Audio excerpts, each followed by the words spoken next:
There's this thing on online, on social media recently that is really annoying me, right? And it's kind of like the UK versus the US. And it's really unreasonable. Like, for example, someone in the US might be like, why do people in the UK do this? And then someone in the UK might be like, why do people in the US do this? And it's like, guys, we are different countries. We might speak the same language, you know? And we might be similar to each other-ish, but we are different countries. Food is going to be different. Language is going to be different. The way we do things, the way we've been raised is different. Fact, right? And as somebody who has lived in the US and lived in the UK, I have a lot of opinions on this, right? We don't need to be in competition with each other. We are different countries. We like to eat beans on toast, which is fucking great, by the way, if you put plastic cheese on it. The US like grits, which are also fucking amazing if you put plastic cheese on it. Different things that different countries can't understand, but there's things in other countries that we don't understand why people eat it. You know what I mean? Because we're different countries. So I don't know what this whole thing is, right? So here's what we're gonna do today. I'm gonna look at some US versus Europe situations and UK situations, because I don't know why we're at each other's throats like this. I enjoy the US, I enjoy the UK. People enjoy different things. And it's also okay to go to somewhere and not like it. That's fine. Okay, let's just yeah. Yes, I say Europe because I've been in multiple countries, and I'm not gonna sit here and rattle off every single one I've been to. Anyway, I had to do it.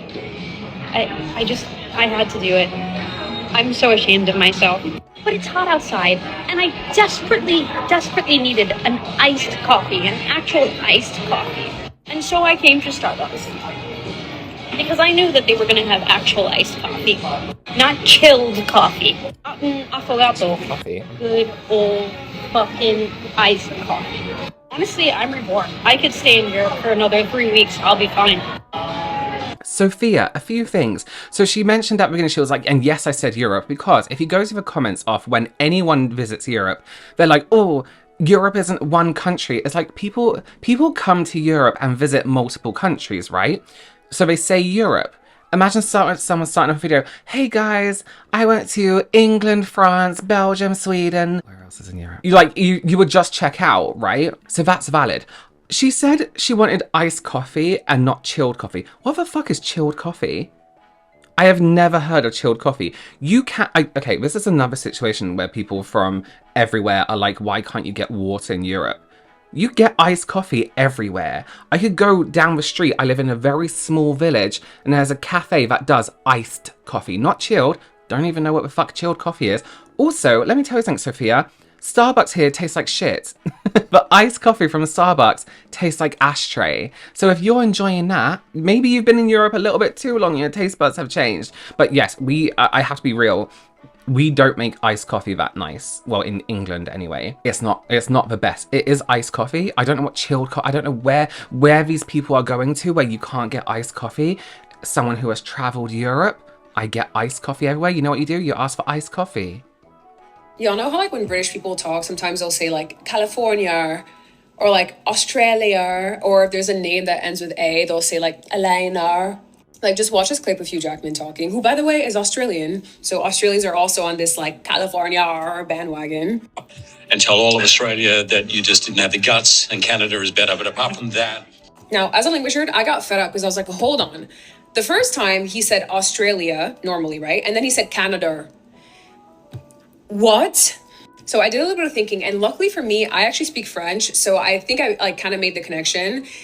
When he said Australia, he didn't follow the word Australia with a vowel. But when he said Canada, he said Canada is. And I was like, oh, okay. So with that sort of English accent, they include an intrusive R to kind of connect words that end with a vowel and also start with a vowel. So it's kind of like French where... Okay, if you don't understand French, you're probably just going to be like a mindfuck. But in French, when you have a word that ends with a consonant and then is followed by a word that starts with a vowel, you have to kind of connect that last letter that's a consonant and connect it to the vowel. So if you said like, I love oranges, you would say, you know, moi j'adore les oranges. Les oranges. Like, even though it's not a word... You just have to connect them. I get you. My name's Lydia, and I'm from the fashion and lifestyle blog Lydia Elise. Lydia. Notice how she said Lydia at first, and then she said Lydia Elise. Because Elise starts with an E. There. Now, this is really strange because I went through her comments, and again, the need for listen, my fellow English people, calm down, and in the US also, but in this situation, calm down. You don't need to defend yourself without being educated. This is something we do. Not everyone, again, we can't say everyone in England does it because we have different accents, right? But there is a type of accent, correct me if I'm wrong. So, okay, so I got really deep into accents once, right? And I wondered how some actors can do really, really good English accents, and how some American actors can do terrible English accents, right? And then I started getting on YouTube into language coaches and people teaching the English accent and how accurate it was. And this one person brought this to light, and I think it's called the estuary accent, where it's in different parts of, I'll put a description thing, but from what my understanding is, it's in different parts of the UK, but there's some very similar things. For example, there is TH fronting, right? Where a lot of us, especially in the South, I just did it then, we won't pronounce TH. So it's then, there, very. They, them, you know what I mean? And some people can't stand that, but it's a very normal thing to do. Some people are like, it's a speech impediment. No, there's literally a name for it. It's called TH fronting, and it's part of an accent. This is something else we do. If I was going to say, right, I went to Australia, and while I was there, I visited Melbourne. If you're not super, super posh, you would say, I went to Australia, and while I was there, the words kind of link together. You might not even realize you're doing it, English people, sorry, but you are doing it. It happens. My name is Lydia, and I'm from the fashion and lifestyle blog Lydia Elise. My name is Lydia, and I'm going. Yeah, it's like an interconnecting thing. You'll notice it. You might notice it in my speech. Listen, she has some facts. Since the Brits do not believe me, I'm going to let one of your own people explain this to you, even though I was just making a harmless observation about the way that outsiders hear you guys speak. Yeah. The great thing about America is, you see, did you hear the R? A Brit would not hear that R. Yeah, America. That's why we think we don't do it, because we don't hear those R's. Our brains automatically filter those extra R sounds out. But yes, you're right. Americans who have pointed this out. I do actually do that. I've been made aware of something that I do when I speak, and I'm now aware that loads of people in Britain do exactly the same thing. And the people who've made me aware of this are Irish and American. They've said to me several times, why do you keep ending words in R, like Americar? It's America, not Americar, with an R on the end. And it's bacteria, not bacteriar. Why do you put these extra R's in? And at first I said, well, I don't. But then I started listening carefully to myself and to others and realized, oh, yes, I see why you were saying that. He's actually very posh, so I guess it is posh people too. It's a thing we do when a word ends in A and is followed by another word that starts with a vowel. And it's easier to run the two together with a R sound. It doesn't stop my breath completely, but it just modifies it a bit. So I can say America is. That's got bacteria on it. Facts. What's better, America or the What's UK? better, America or the UK?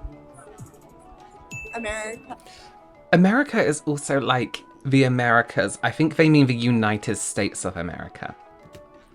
Ooh, why America? America's my home, so. Fair. Can you give me a UK accent? Please don't. Oh God. You're looking stunning today. Oh, I don't know. Like a bottle of water. In it, a bottle of water. I don't know. Here's the thing as well. Everyone is used to their home, right? Everyone misses things from their home. So of course you're going to prefer your home at one point. I'm British and I'm in Salt Lake City Airport, and there are three big things I've noticed the difference between the UK and America. You guys are not into kettles. How can you survive without a kettle? I know you love coffee and not tea. This is another thing, right? This whole coffee and tea situation.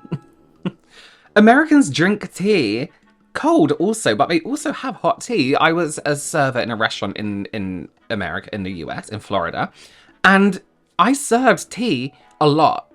I remember because I fucking hated doing it because you had to get the kettle and then the teapot, sorry, and then don't bring a kettle to a table and carry it out. Americans do drink hot tea too. But when you're cooking pasta, don't you want to speed the process up with boiling water? Let me know. Number 2, I want to apologize in advance to any Americans that ever come to the UK and try and park your car. Our car parking spaces are absolutely tiny That's compared a with fact. yours. Number 3, this one's a bit controversial, but you guys are way more right-wing in America. I'm not saying that's a good thing or a bad thing, but literally, we were just in Boise Airport, and the guy checking us in found that we were traveling to Salt Lake City and then on to Paris and on to Manchester. He said, "Oh, you're flying into Paris." And then under his breath, he said, "Lazy communist Frenchies." Professional. Like, I would complain and full on get that person fired. That is awful. There's like older English people like, oh, those French. It's like that war was years ago. Come on. An actual conversation I had as an American living in England. Oh, yes, the food's here. Wow. What? The portion sizes are just... Oh, is it too much? No, this is perfect. It looks like a normal amount of calories in a meal. What, you thought you were going to get 2 servings or something? This isn't even half a serving in the US. Listen, portion sizes are different. Here's the deal. This is like a personal thing, right? What do you think is a decent portion size? One thing I love that you don't get very often in the UK, I think you can ask for it in some places, but yes, you get a lot of food, but you can also take it home with you. The amount of times they're like, oh, I'll have a box. People don't offer to box it up for you in the UK. Some places do as like a relatively new thing, but that doesn't happen a lot. And actually, at most places, most restaurants I was at in the US, you can order like a half portion or a full portion. Longhorn Steakhouse. Americans get a rude awakening in London. Americans, where are y'all from? Florida. Florida. What's the biggest difference you've noticed when you've traveled here? No ice. Oh my gosh, water is a commodity here. Wait, okay, no ice. Ice is made the same way everywhere around the world. You can ask for ice. Please just ask for ice. It exists. We make ice. And water, you know what? I should make a vlog. Every time I visit a country in Europe or go out for a day in the UK, how I can get water absolutely anywhere. And sometimes even for free. What? Ain't no way. You never see water. When people are eating, But that's on you. Get some water. I'm so confused. If you carry a big jug with you in the US, carry it in the UK. You can go to any shop and get water. You can go in England, well, any place where it's safe to drink for tap water, you can ask for tap water. constant parch. We're charged for water everywhere. Oh, the bill takes a little bit longer than expected. For you to hunt down the waitress. I feel like everybody's very friendly here. Friendlier than Florida. I totally disagree with that. Why do you disagree? No, Europeans just like don't vibe with us. In line yesterday at the club, everyone was like, get these Americans like out of here. What do we cut? Pause. You guys can't cut a line and be like, Yeah. why'd they get rid of us? Like, bro, that's anyone. the most American thing ever. Service is a little bit more relaxed. Let me tell you why. And again, working as a server in the US. In the US, you get really good customer service, right? It's very American customer service. Really friendly, really nice. In restaurants, with me anyway, because tips are a thing in the US, I wanted to turn those tables as quick as I could, give them the best service I could, but also get in, eat, give me my tip, get out. Whereas in the UK, you're probably not going to get a tip. You might get an I-tip, because it's just a nice thing to do, but because they get a full wage as well. But, you know, and maybe they'll get like, someone might leave like a £1 coin or something. But it's a little bit more like they're not as desperate to get people out because they're not going to get that big tip. So it's a little bit more relaxed. They don't rely on tips as their wages, basically. Is that Covent Garden? I think it's Covent Garden. Listen, London isn't the friendliest place ever. Again, I used to live there. It's not the friendliest place ever. People are going to where they need to get to like this. They're not going to stand around and chat, you know? So yeah, it's not really friendly. Everywhere else is friendly though. Asking Americans their opinion on British people. The accent is so hot. The accent is so Take hot. advantage of it. I love British people. I think they're so cool and they're so nice and I love their accent. I think your accents are pretty cool. I think you guys make your accents your whole personality. Wait, how is that? How can you make your accent your personality? Like you walk in somewhere and go, hello everyone, it's me from England. Like, how do you make your... I think he's a bit... Sorry, I was trying to say... Oh, so my dog's playing with a ball. He's sick, leave him be. How can you make your accent your personality when everyone in the country has a similar accent? I don't get that. I don't get it. I I really like British people. I like British people, especially the newest British man, honorary Alexis McAllister. So the fish and chips thing kind of gets me because our chips are like Lay's. I mean, I have to go with the bad teeth. That's the British thing. Let's talk about bad teeth. First of all, I'm English. Thank you. But we have a new epidemic in England for teeth, right? It's not bad teeth anymore. It's turkey teeth. Teeth that are so perfected that they look terrible. And that's our new epidemic. So I'm going to agree with that. And I mean, some older English people don't have the best teeth ever. Tea. And like they drink in the afternoon. Like alcohol. You guys are great. Oh, we love for real. I actually asked a question. Yeah. Is it offensive when American people like do a British accent? It's not offensive. Sometimes it's just funny because the accent's so terrible. But I was discussing this when I was in Dallas recently. Like, you know, I think you grow up in England, and a lot of people do like an American accent. It's usually like a stereotypical Californian accent when they're being stupid. And people in the US have said they do the same. They do like an English accent. But a lot of the time they mimic the guy from Mary Poppins, who that isn't even any kind of English accent in existence, not even the Cockney accent he was trying to. But now, when in place of that, I now do a terrible, it's an impression of an American trying to do an English accent, but really bad. Oh my God, okay, asking for ice cubes in Europe. So it's hot in Germany right now, right? Thank God. Y'all can't tell me that water isn't handled differently here. I can't explain it. It's just, it's different. So we're in this garden center and it's hot. They don't have air conditioning, which is fine. I'm so used to that by now. I bought drinks, right? Then they're already lukewarm because of how hot it is in here. And so I wanted to go ask for some ice cubes to cool off. Sorry, but that's on the business. Why have you not got drinks in the fridge? That's strange. That's not normal. Kids' drinks. If I was if I went to a pub, for example, if I went someone asked a drink and they handed me like a can of drink or something and it was warm, lukewarm or room temperature, I'd be like, can I please have a cold one? That's just expected. They're 2 and 4 years old. I don't want them to like drop dead. I had this sense of hesitation already going to do it, but I'm like, Sarah, just ask. Just ask. You never know. So I go up and ask in German, in perfect German, for ice cubes. And she's like, why? She's sweating. She has bullets of sweat running down her face. And I'm like, I told the truth to cool off my kids' drinks that I bought. And she looks at me real weird.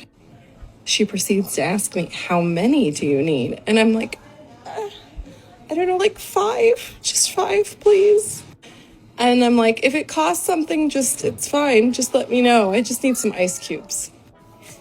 She's like, I have to go to the bag and ask my boss. And she goes to the bag and asks her boss. And I wait a little bit. And she comes out with a whole bunch of ice cubes for me. So, I mean, it worked out. But this is what I mean. I'd prefer to avoid these situations because they're awkward and questions are asked. And I'm just like, I just need some ice cubes. Please just give me some frozen water, please, from your establishment that I've already spent a lot of money at. Europeans are different about water. No, we're not.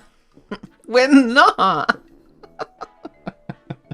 Also, this is where she could have been specific and said Germany, because... So here's my questions about this situation. This place have ice, so why is there confusion when you're asking for ice?